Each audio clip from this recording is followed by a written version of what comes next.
শুধু আমি আর আমার বড় মেয়ে দেশের বাইরে বেড়াতে যাচ্ছি। আপনারা সবাই আমাদের জন্য দোয়া করবেন। সো হ্যালো এভরিওয়ান, কেমন আছেন সবাই? যেহেতু রাতে আমাদের ফ্লাইট ছিল, তাই আমরা এয়ারপোর্টে বলাকা লাউঞ্জে আমাদের ডিনারটি সেরে নিলাম। বলাকা লাউঞ্জের পরিবেশ, খাবার এবং স্টাফদের বিহেভিয়ার খুবই ভালো ছিল। আমরা এই বড় বিমানটিতে চড়ে বাবা এবং মেয়ে দেশের বাইরে ঘুরতে যাচ্ছি। আমার বড় মেয়ের বিদেশ যাত্রায় এক্সাইটমেন্ট দেখে আমার খুবই ভালো লাগছে। শুধু আমার মেয়ে এক্সাইটমেন্ট ছিল না, সাথে আমিও খুব এক্সাইটমেন্ট মুডে ছিলাম। অবশেষে বিমানে ওঠার পথে হাঁটছি আমরা। বিমানে উঠে বসতেই যাত্রীদের উদ্দেশ্যে বিমানবালা ইনস্ট্রাকশন দিচ্ছে। We know the mouth with the headband on your head and breathe normally. You must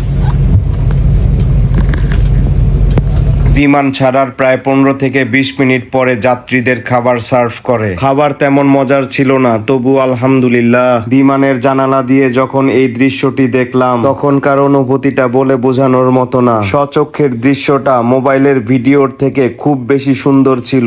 আলহামদুলিল্লাহ, সুবহানাল্লাহ।